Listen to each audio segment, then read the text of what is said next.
Oy mga koys, grabe, na-miss ko kayo. Ay samahan nyo lamang kami dini at ng aking team sa one day league na sinalihan namin sa Calapan. Bali, kinagabihan pa nga lang ay nakapaghanda na tayo ng mga dadalhin natin. Alas 4 pa nga lang ng umaga ay gumising na tayo, naligo, tapos agad na nagbihes, chinek ang mga gamit kung may mga nakalimutan. At yun, tara, alis na tayo. Maaga nga pala tayo naggayak sa kadahilanang halos 2 oras din kasi ang biyahe natin mula sa atin hanggang dun sa venue na paglalaroan natin. Kaya kung makikita nyo, talagang madilim pa. Bali dito, dahan-dahan nating sinara yung pinto para naman hindi maingay at makabulabog sa mga natutulog nating kapitbahay. Habang ako'y naglalakad nga pala dito, ay bigla akong napahinto.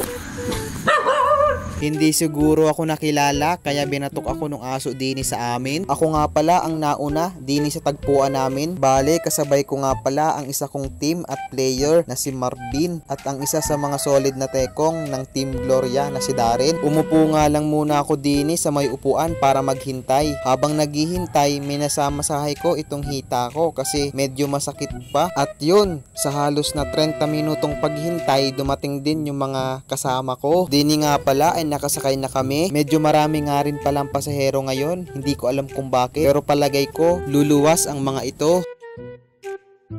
Sa loob ng 1 oras at kalahati, nakarating na kami sa Centro Mall, Calapan City. Pagbaba namin doon, agad na sumakay kami sa tricycle papunta dun sa venue na paglalaroan namin. Habang nakasakay tayo sa tricycle, nakita natin itong tabing dagat. At dito, natatanaw na natin yung venue. May mga player na kasi na naglalakad. Dini nga pala tayo maglalaro sa mahal na pangalan, Calapan City, Oriental Mindoro. Ito nga pala ay first Sepak Takraw One Day League Tournament na gaganapin dito sa Calapan City. Pagdating nga pala namin dito, agad naming nakita itong 2 court na gagamitin para sa tournament. May ilan din nga pala na naglalaro na at nagpapapawis. Meron din nagbo-ball control. Kaya naman, nagbihis na rin kami, nag-stretching at nag-ball control na rin. Bali dito, makikita na rin natin yung iba't ibang team sa bawat bayan. Bali nandito na yung Team Victoria and Team Calapan, of course. Yung iba hindi pa dumadating. Thankful tayo kasi maaga tayong nakarating dito sa venue kahit papano. Nakakatuwa lang at madaming players ang nakilahok dito sa one day league tournament sa Calapan City. Maraming salamat po sa pag-imbita sa Team Pinamalayan. Bali dito, tinawag na lahat ng teams. Bali magkabukod nga po pala ang hometown teams at guest teams na maglalaban. Dito ay pinapila na lahat ng guest teams at hometown teams para makapagsimula na. Ready at excited na rin ang isa kong kakampi at player na si Marvin. Bali tekong pala siya namin. At dito nagsimula na nga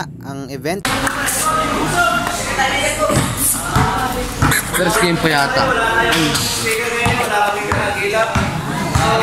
Ang dami pa ng team, 10 ang Calapan. Ilang Calapan? Doon pa kami makasiksik. Let's go! Speaker ngayon ano. Anyway, ay unang-una, hindi ako lang umupo ng basket ng mga pangalan. Salamat po kami sa grupo na Calapan City Sepak Takraw Club. Ano, at dinala din dito itong alam mo kasi ngayon nilalaro ng mga bata dito. Basketball, volleyball, badminton. Ayun, salamat sa mga ito. Nakabar niyan. Sana naman po ay pagbigyan nyo na magkaroon din ng Bayan niya, nakabayan rin. anytime ay open po kami. Tanggap po namin kayo dito. Maraming salamat. Yun! Pagkatapos ng pagbibigay ng ilang mensahe, of course, hindi mawawala ang picturan ng buong liga. Mamatay ng mga kapatid.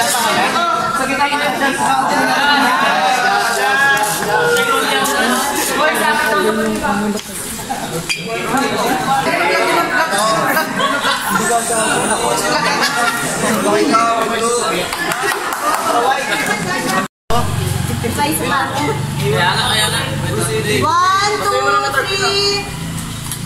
Isa pa, one, two.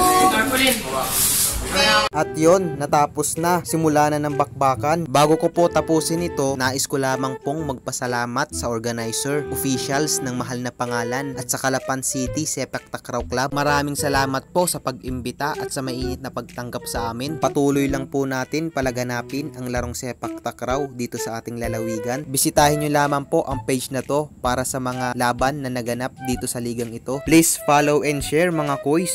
Yun lang. Salamat.